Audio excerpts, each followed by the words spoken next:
The bustling evening street in Lagos was alive with laughter, music, and clattering Okada horns. Children gathered around the popcorn vendor, clutching greasy paper bags tightly.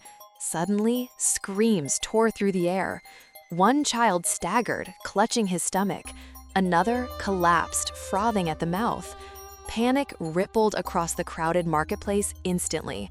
Parents rushed forward, their cries echoing like thunder. Tiny bodies convulsed on dusty pavement. Vomit splattered the ground, mixing with popcorn kernels, creating a grotesque, unforgettable street nightmare. "Help! Somebody help us!" a mother shrieked, cradling her limp daughter. Vendors abandoned their stalls, forming a chaotic crowd around the fallen children, terror spreading like wildfire. Car horns blared as cars halted. Strangers lifted unconscious children into keke bicycles, racing toward the nearest hospital. The popcorn vendor stood frozen, eyes wide, then disappeared.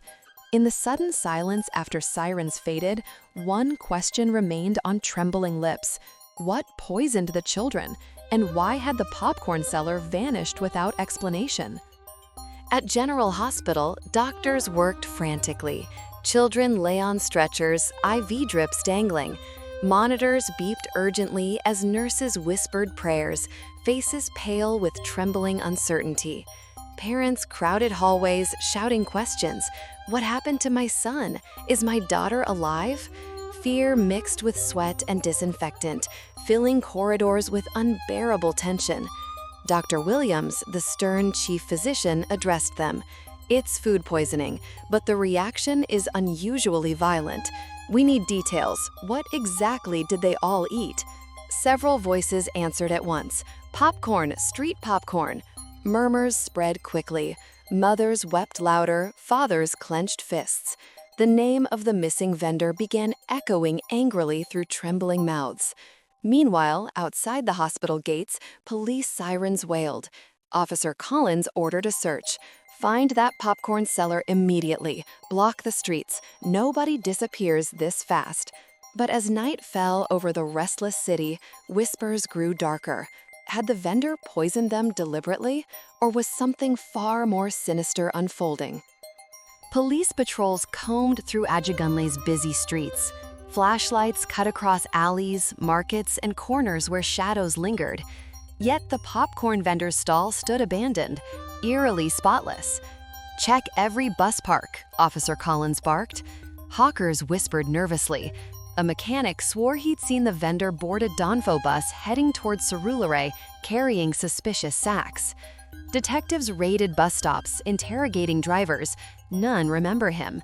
Yet on one torn ticket stub, smeared with oil, they found faint initials, TK, scratched carefully.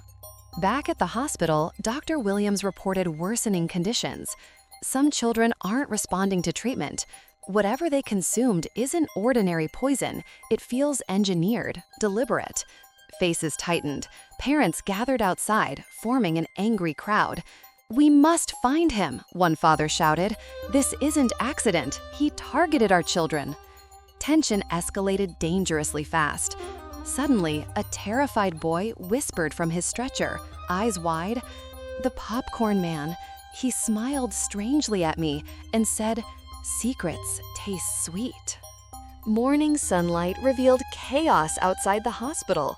Journalists swarmed, cameras flashing. Headlines screamed, "Poisoned popcorn." Fear gripped the city, mothers clutching children away from street snacks. Officer Collins entered the abandoned popcorn stall. Inside, he discovered spilled kernels scattered like breadcrumbs. But hidden beneath the counter, a locked wooden box awaited. Forcing it open, they found blackened corn, powdery residue, and handwritten notes. "Test batch, dangerous. Next trial soon." The air thickened with dread immediately. Detectives studied the handwriting. "This isn't ordinary," murmured Collins. "This man experimented. But why target innocent children?" His words echoed as flies buzzed ominously overhead.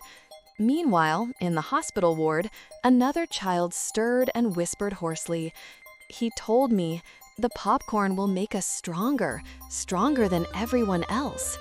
Collins clenched the notes tighter, voice grim. This isn't just poisoning, it's a twisted experiment. But who taught a street vendor such dangerous secrets? By evening, Lagos streets felt haunted. Popcorn stalls everywhere shut down as parents yanked children away. Rumors spread fast.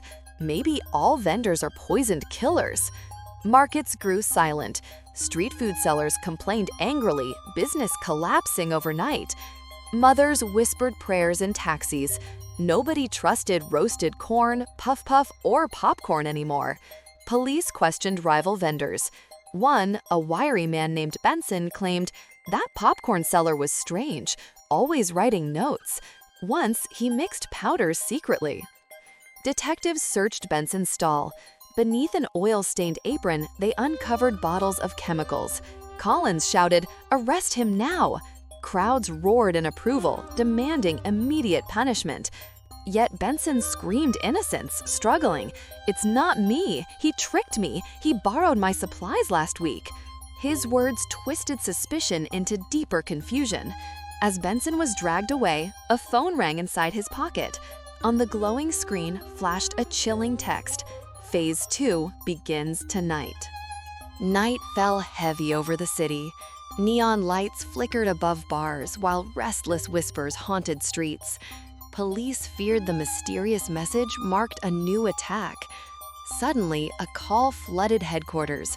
More children collapsed, not from popcorn, but from roasted groundnuts bought nearby. Panic surged. "It's spreading!" Dr. Williams exclaimed fearfully. Parents stormed the hospital again. Some wailed, others demanded justice. "How many more experiments before they kill us all?" One furious mother shouted uncontrollably, trembling violently. Officer Collins pieced clues together. It isn't random vendors. Someone's deliberately supplying them with poisoned ingredients. He slammed the table. "We must uncover the source." Detectives traced deliveries. A nameless warehouse near Apapa Port supplied most street sellers. Workers admitted one quiet man in glasses delivered strange corn regularly. Collins clenched his jaw. The popcorn seller wasn't alone. But before officers moved, another terrified vendor burst in, gasping, "He's watching us even now." Rain hammered Lagos streets as police stormed Apapa's warehouse.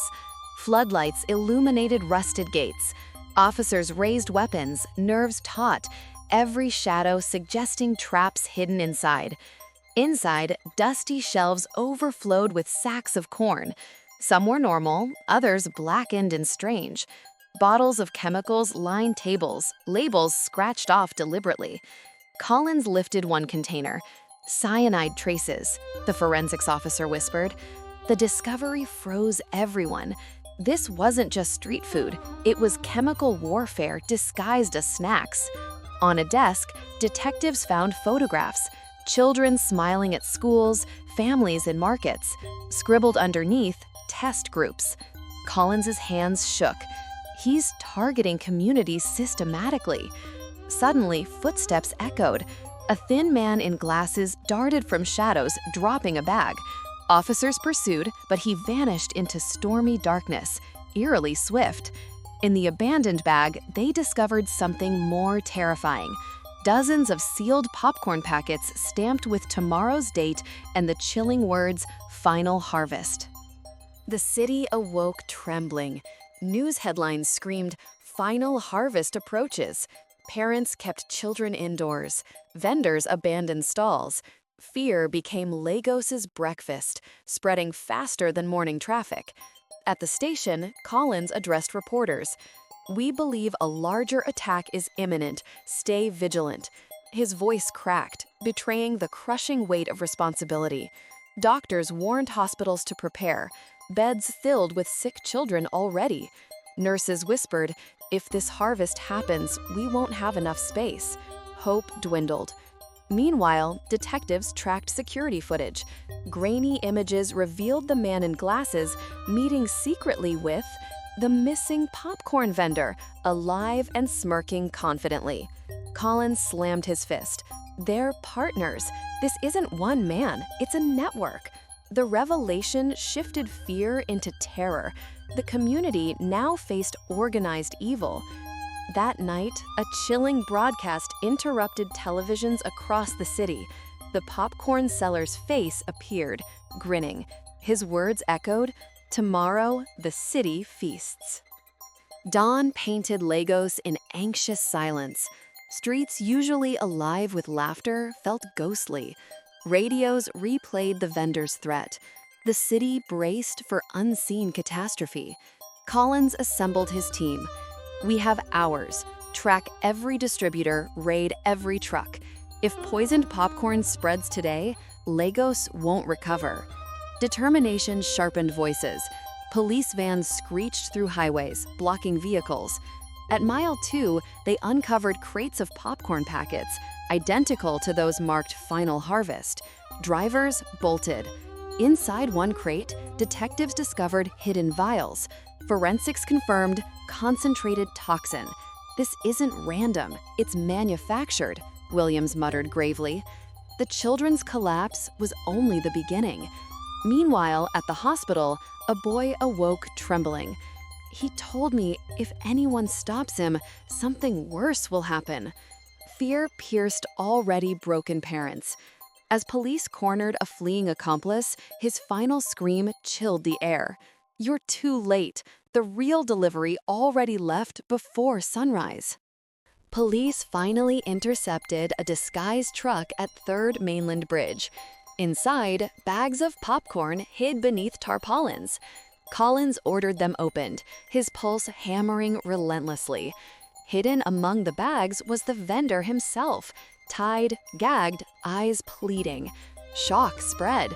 He wasn't the mastermind, but a pawn suffering manipulation. A slow clap echoed. From shadows stepped the thin man in glasses.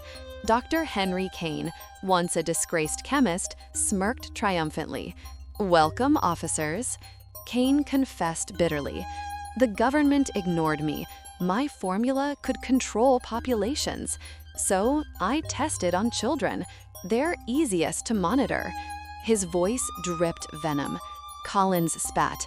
"You poisoned innocents for revenge." Kane only smiled coldly.